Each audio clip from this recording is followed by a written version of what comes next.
오늘은 21세기 미국의 패권과 지정학이라는 책입니다. 피터 자이안 지음.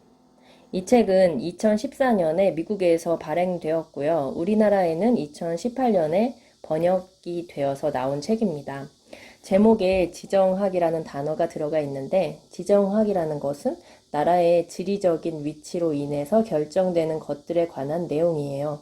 그래서 어떤 나라가 주변에 어떤 지형이 있는지, 또 어떤 나라들이 주변에 있는지, 또 그 나라의 강이 어떻게 분포되어 있는지 등에 관한 요소들 말이죠.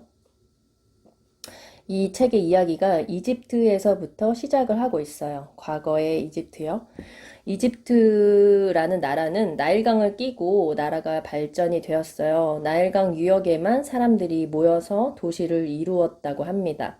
강을 좀 벗어나면 넓은 사막지대가 둘러싸여 있어서 이집트를 외부에서 침략하기도 힘들었고 이집트가 외부로 나가기도 힘들었다고 해요. 이제 또 성경에 보면 출애굽할 때 광야를 지나는 장면이 나오잖아요. 그 출애굽할 때 애굽이 곧 이집트를 말하죠. 이 당시에 육로로 이동하는 것이 굉장히 지금보다도 더 힘들어서 강을 따라 물자를 수송하는 것이 편하기 때문에 강이 얼마나 있느냐가 나라의 성격을 좌우하는 큰 요소가 된다고 저자는 강조하고 있습니다. 이집트가 강 주변으로 발전이 되어서 왕이 배를 타고 감찰하기도 좋았고 군대의 기동력이 좋았다고 해요. 또 세금을 걷기도 좋아서 큰 혼란 없이 나라가 5천년이라는 긴 시간을 유지할 수 있었다고 합니다. 다음으로 이제 오스만 제국이 번성하던 시기인 때에 긴 실크로드가 만들어지죠. 그때 이 실크로드를 통해서 향신료 교역이 활발해지는데요. 유럽의 향신료에 대한 수요가 많았는데 지도에서 보시면 유럽 서쪽 끝인 이베리아 반도와 영국은 향신료를 얻기가 힘들었다고 해요. 이제 동양에서부터 오는 향신료를 이 서쪽 끝에서 받으려면 여러 나라를 거쳐야 하니까 예를 들면 뭐 프랑스에 세금을 내야 된다든지 이탈리아 상인에게 더 비싼 값을 주고 사야 하는 그런 상황인 거죠. 그래서 이베리아 반도의 스페인과 포르투갈은 유럽에서 계속 낙후된 지역으로 살든가 아니면 게임의 규칙을 바꿀 방법을 찾아야 했던 거죠. 그래서 이런 지리적인 이유 때문에 원양 항해 기술이 발전되었다고 합니다. 이제 드디어 미국을 지정학적으로 살펴볼게요.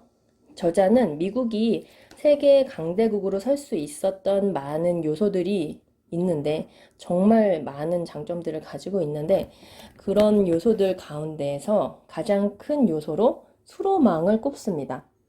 이제 강의 중요성을 이집트에서도 살펴봤는데 이 책의 86페이지를 한번 읽어볼게요.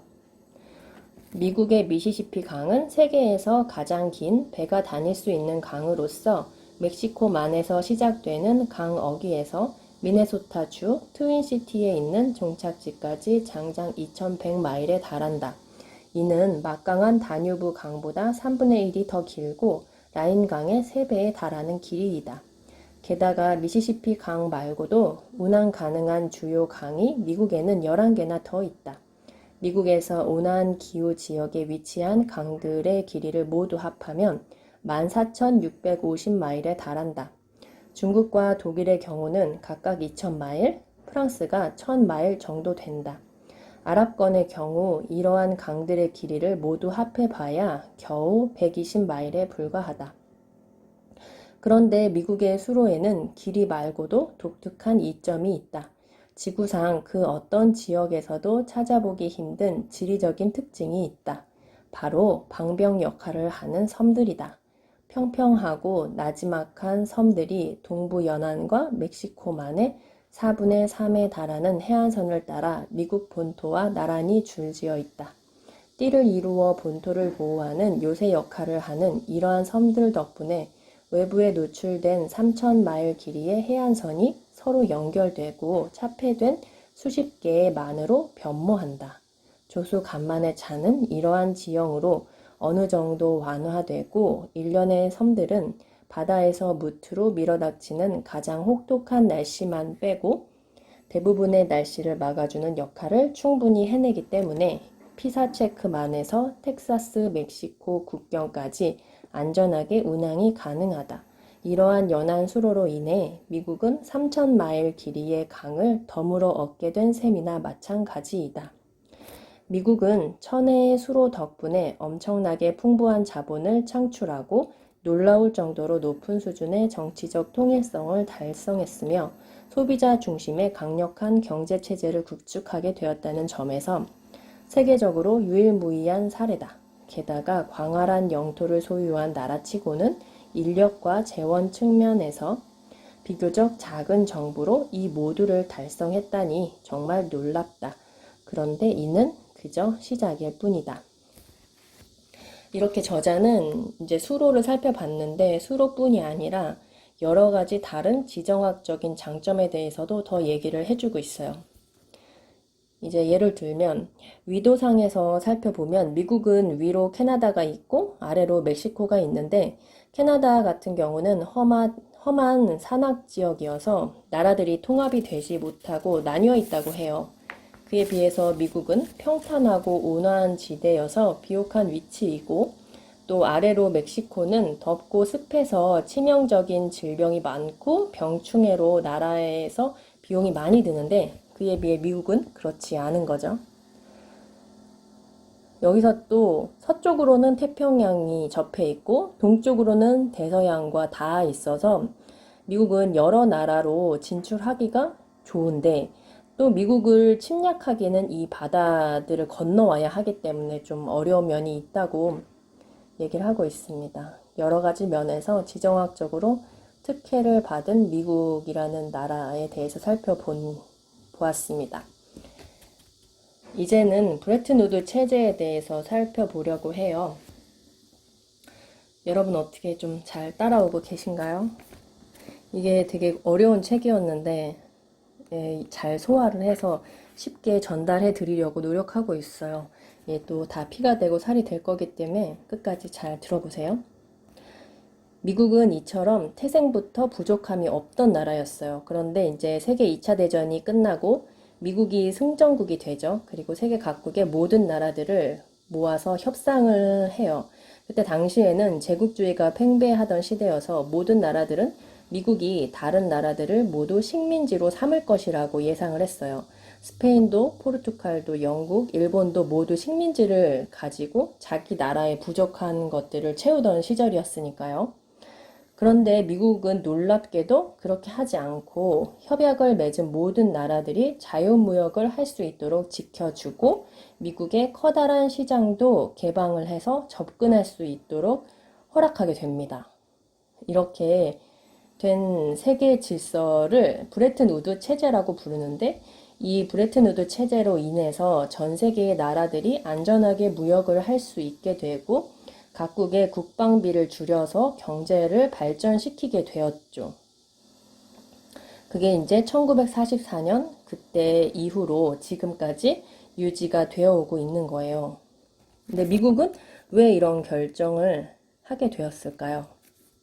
앞에서 살펴봤듯이 미국은 부족한 게 없는 나라였던 것 같아요.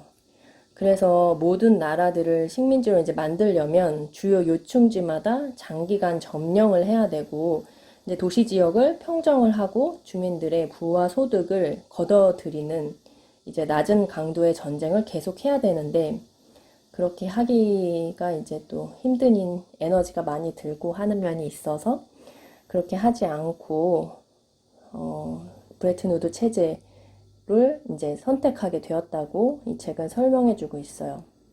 이 책에서는 그렇게 얘기하고 있긴 한데 이제 또 그래도 세계를 정복하겠다는 야망이 있었다면 식민지화 할 수도 있었을 거라고 생각이 돼요.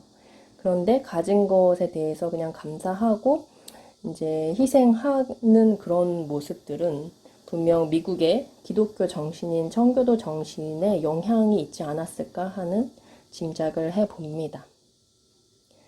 이제 이런 미국의 결정으로 전 세계는 큰 전쟁 없는 긴 시절을 이제 지내왔어요.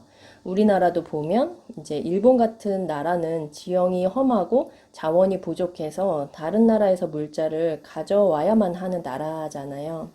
근데 미국이 무역을 지켜주기 때문에 석유 같은 자원도 원활하게 이제 공급을 받을 수가 있고 미국이라는 큰 시장에 자유롭게 진출할 수 있기 때문에 이 한반도에 끊임이 없던 전쟁이 그칠 수 있었다고 이 책은 얘기하고 있습니다. 그런데 이런 브레튼 우드 체제에 대해서 미국의 시각이 약간 달라지고 있다고 해요. 세계의 큰 변화 가운데 하나로 인구에 대한 이야기를 하고 있어요. 전 세계의 인구가 고령화의 길을 가고 있어요. 약간 더 빠른 나라도 있고 느린 나라도 있지만 지금 미국의 베이비붐 세대들이 이제 퇴직연금을 수령하기 시작했다고 합니다.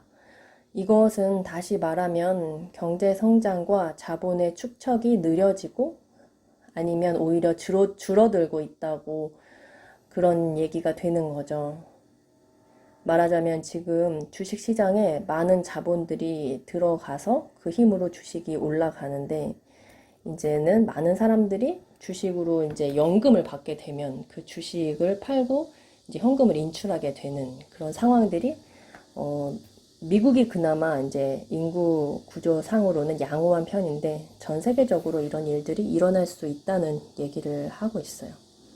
또 이런 인구 현상과 함께 미국의 셰일가스, 미국은 이 셰일가스 양이 많아서 이제 더 이상 자원에 대한 수입 의존도가 거의 0에 가까워지고 있다고 합니다.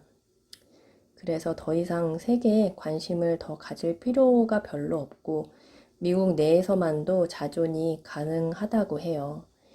그래서 이제 그런 상황에 인구가 이제 또 줄어들면서 팽창하던 시기는 지나가다 보니까 브레튼 우드 체제에 관심이 없어지고 있다는 결론입니다. 그렇다면 미국이 이 브레튼 우드 체제를 유지하지 않으면 또 더 이상 이제 세계의 보안관 역할을 내려놓게 된다면 세계는 어떻게 될까요? 미국의 이 큰 소비 시장을 다른 나라들에게 더 이상 개방하려고 하지 않는다면 세계는 1943년, 44년 브레튼 우드 체제 이전의 지정학의 논리로 돌아가던 시절, 그 무질서와 갈등의 세계로 다시 접어들 수 있다고 합니다. 살펴본 여러 가지 지정학적 이유와 셰일가스로 미국은 앞으로 패권국의 자리를 계속 유지할 것으로 저자는 내다보고 있습니다. 인구 문제나 지구온난화 문제에 대해서도 다른 나라들과 비교해 봤을 때 미국은 훨씬 나은 위치에 있다고 해요. 앞으로도 미국은 건재하리라고 확신하는 내용으로 이제 책이 끝이 납니다. 지리에 관한 책을 처음 읽어서 굉장히 어려운 책이었어요. 새로운 인사이트를 많이 갖게 되었는데 위치가 중요하다는 것, 그리고 이 책은 되게 매크로한 시점에서 지정학을 다루고 있지만 우리가 접하는 상황에서도 이제 지리의 중요성에 대해서 다시 느끼게 된 책입니다. 좋은 사람을 가까이 하시고 또 미국 주식 사세요. 감사합니다.